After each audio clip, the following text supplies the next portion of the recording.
Memoriais de M.M.M. Roberto, O Caso dos Edifícios Júlio de Barros Barreto e Ângel Ramírez.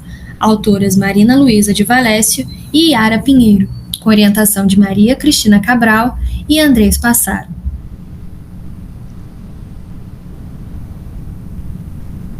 Este trabalho aborda documentos dos escritórios dos irmãos Roberto, que entregam o acervo do Núcleo de Pesquisa e Documentação da Faculdade de Arquitetura e Urbanismo da Universidade Federal do Rio de Janeiro. Com o objetivo, a pesquisa visa o manejo e análise do acervo, com foco no programa de habitação, a fim de contribuir para o quadro geral de pesquisa no que tange à arquitetura brasileira do século XX, aos irmãos Roberto e aos modos de morar moderno através de uma metodologia de catalogação do acervo, fundamentação e análise teórica. Para isso, utilizaremos como referencial teórico o livro O Interior da História, Historiografia Arquitetônica para Uso de Latino-Americanos, da arquiteta argentina Marina Weissman.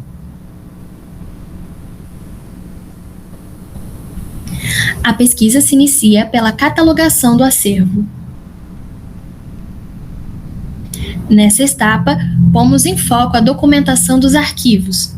Partimos da metodologia básica de catalogação realizada no NPD da FAU-FRJ, que conta com a divisão de arquivos a partir dos escritórios, seguido pela subdivisão dos projetos.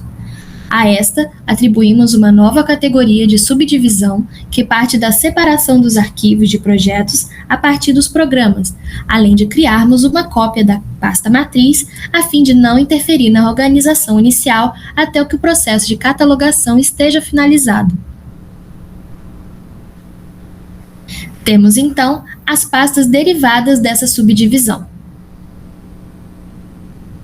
A pasta matriz do NPD, onde originalmente tem-se 4 pastas gerais do acervo, além de alguns arquivos soltos. Dentre estes, pudemos usar como base de consulta uma planilha recebida durante a doação do acervo ao NPD em 2007, na qual especifica um total de 6.121 arquivos, dentre variadas categorias, como desenhos técnicos, memoriais, fotografias, planos urbanísticos, negativos, palestras e entre outros. Foi criada, então, a cópia da pasta matriz e, em seguida, separados os projetos de residências e edifícios multifamiliares de acordo com a pasta de programação de programa de habitação. Como passo seguinte, desenvolvemos uma planilha para registro da nova separação dos arquivos e também categorias, a fim de melhor identificar seus conteúdos, o que possibilitou a separação dos edifícios multifamiliares como objetos de interesse. Ao todo, foram catalogados conteúdos de 8 edifícios, dentre eles, Ângel Ramírez e Júlio Barros Barreto. Durante o processo de separação, foram identificados poucos arquivos relacionados ao edifício Ângel Ramírez, totalizando apenas 2 fotografias. Portanto, sua análise foi preterida em prol da melhor análise do Júlio Barros Barreto. Que, em contraste, a catalogação se mostrou satisfatória, sendo documentados 89 arquivos, dentre eles 75 fotografias e 14 páginas de entrevistas. Em seguida, demos início à etapa de fundamentação teórica. Nesta etapa, a pesquisa põe em foco o discurso do escritório. Assim, ancoradas nos capítulos História, Teoria Crítica e Reflexão e Praxis do livro O Interior da História, de Marina Weissman, analisamos as narrativas de Maurício Roberto em sua entrevista concedida aos alunos da Universidade de Santa Úrsula em 1989 sobre o edifício Júlio Barros Barreto. Para Weissman, a praxis fornece os objetos de reflexão. A reflexão, por sua vez, fornece os conceitos que orientarão a praxis. Tal proposição indica que os processos projetuais onde a reflexão do projeto e do programa e sua concepção na realidade são indissociáveis e não lineares, entendendo que não é um processo unidirecional e que se revela de formas diversas a cada projeto, de retomada de conceitos e revisão de decisões, e também de tomada de decisões que agregam a concepção. Mas que conceitos seriam esses? A autora analisa que esses conceitos, no geral, advêm de preferências ou convicções, pois uma ação provém de uma sequência de decisões e uma decisão se baseia necessariamente em uma avaliação das circunstâncias em jogo, em um sistema de valores. Para ela, este chamado sistema de valores é constituído por 3 partes importantes do processo de concepção, as quais reflexão histórica, comentário crítico e elaboração teórica. Aqui, cabe destacar que, para Weismann, história, teoria e crítica são 3 modos de refletir sobre a arquitetura intimamente entrelaçados. Desse modo, como no caso dos irmãos Roberto, essas convicções, ou ainda esse sistema de valores, pode ser traduzido. Ao longo da entrevista, Maurício Roberto respondeu a questões sobre variados temas que cercam o projeto do edifício JBB e o contexto geral da arquitetura, como o uso de cores, estilo em arquitetura, resolução das fachadas, caráter duplex das unidades, insolação e ventilação, entre outros. Para nossa análise, os 3 primeiros pontos recebem especial atenção. Primeiro, temos o uso das cores pelo escritório. Num dado momento da entrevista, Maurício é questionado a respeito do uso da cor azul no volume da circulação vertical e se essa seria uma característica da arquitetura moderna ou a principal característica do escritório, ao passo que sua resposta é: a cor nunca pode ser principal característica de arquitetura nenhuma. Nós, os brasileiros, gostamos de usar cor. O Rio é colorido, o Brasil é coloridíssimo. Nosso céu, nosso mar, tem todas as espécies de azul e verde. E em todas as cidades históricas, os portugueses, muito antes dos Roberto, já usavam abundantemente a cor. Nossa população brasileira e a população do Rio e a população baiana, por certa influência africana, não têm medo da cor e gostam muitíssimo dela. Aqui, podemos ver que o arquiteto se baseia em uma justificativa histórica e cultural de onde deriva o uso da cor.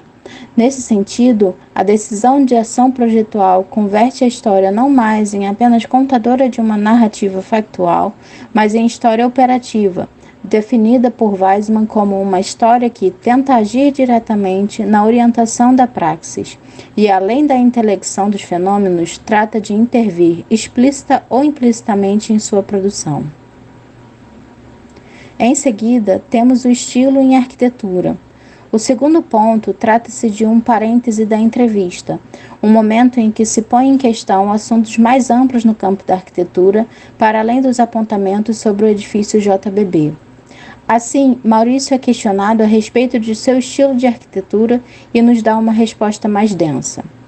Eu não tenho estilo em arquitetura. A arquitetura segue um programa que você tem que atender na medida do possível, sem se preocupar com a existência de nenhum slogan. O arquiteto tem que fazer um projeto atender perfeitamente a integração ao local onde vai ser feito, ao programa, e prossegue.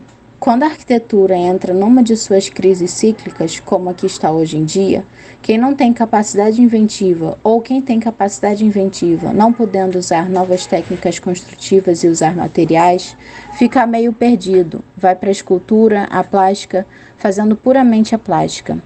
O arquiteto segue falando sobre a crise dos materiais e tecnologias, exemplificando a Catedral de Cristal de Philip Johnson, e sobre a adesão de novas alternativas construtivas na arquitetura do contemporâneo estadunidense. E finaliza: isso que eu disse, que a arquitetura está em crise porque os materiais e os sistemas construtivos estão esgotados, é claro que é muito mais válido para os Estados Unidos que para o Brasil. Tem sistemas construtivos que já foram usados há muito tempo em outros lugares e que nunca foram usados aqui. Mas o concreto armado aqui, você não pode mais inventar nada aqui no Rio, Brasil, em concreto armado, que já foi feito e não se pode fazer qualquer coisa. A arquitetura não tem estilo. A arquitetura reflete sempre um bom projeto, ela reflete o uso dos materiais que são comuns na época e os padrões do local onde a arquitetura é feita. A partir dessa resposta, vemos que a visão crítica explicitada pelo arquiteto ante o cenário global e nacional em que estava inserido vai de encontro à atividade do crítico, de acordo com Weismann, a qual consiste no comentário da arquitetura do presente, refere-se ao acontecer diário da arquitetura. No caso do crítico latino-americano, cumpre um importante papel na tomada de consciência do significado que o tema examinado possa ter para nossa própria cultura ou nossa praxis profissional. Por fim, entramos na análise da resolução das fachadas. Como terceiro ponto, voltando ao enfoque do JBB, temos o questionamento levantado a respeito de o edifício ter menos andares, dado o caráter duplex impresso na fachada. A preocupação foi de frisar o duplex apartamentos que têm varanda. A preocupação não foi diminuir a altura, foi de atentar, mostrar que aquilo ali são apartamentos duplex. E calhava bem, porque poderia ter uma proporção. Se nós tivéssemos 30 andares e não ficasse bem marcar a verticalidade excessiva daqueles quadrados de 2 pavimentos, mas ali ficaram muito bem. Isso é que se chama composição em arquitetura. E prossegue. Essa forma de acusar o duplex era nossa intenção. Foi intencional para que a pessoa não pudesse fechar as varandas, então para garantir que o prédio ficasse imutável durante o tempo.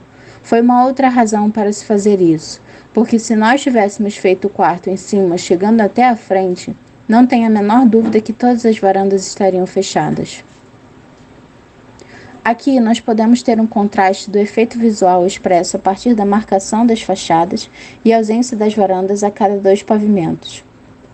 Tem-se então que a resposta de Maurício indica um processo projetual tripartite sutil, onde, no primeiro momento, existe a intenção de evidenciar em fachada o caráter duplex das unidades, seguido pela reflexão acerca da problemática, o como evidenciar. Nesse ponto, percebe-se que, tal como apontado por Weismann, embora os objetos da reflexão venham da realidade, a problemática que comportam não se revela neles de modo direto ou evidente. É a reflexão que poderá descobrir ou revelar problemas e questões subjacentes na realidade factual, pois o ato de formular questionamentos ou perguntas se baseia em conceitos.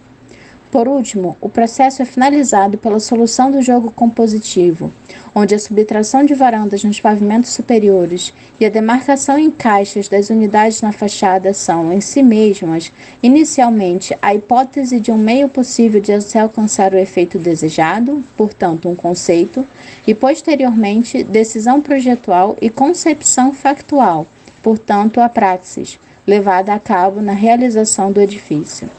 Ademais, temos que, de acordo com Weismann, depois será a praxis que responderá positiva ou negativamente às perguntas ou exigências formuladas pela reflexão.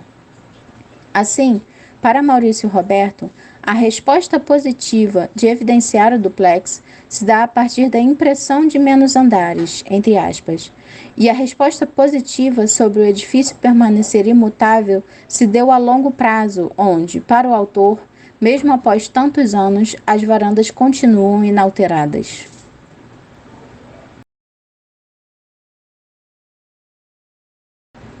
As considerações feitas por Maurício Roberto podem indicar o que Weismann conceitua como teoria poética, isto é, o enunciado de uma concepção não mais universal, mas particular de um arquiteto ou grupo de arquitetos, à base de sua proposta, sua própria definição da arquitetura, tal como pretende praticá-la. Ao longo desta etapa, pudemos estabelecer o contato mais aproximado da arquitetura dos irmãos Roberto e remontar parte do processo subjetivo e prático que envolvia as concepções do escritório sobre arquitetura de modo geral e, em especial, o programa de habitação. Como próximos passos, a pesquisa propõe a ampliação da documentação e análise para os demais projetos de habitação e outros programas. Obrigada.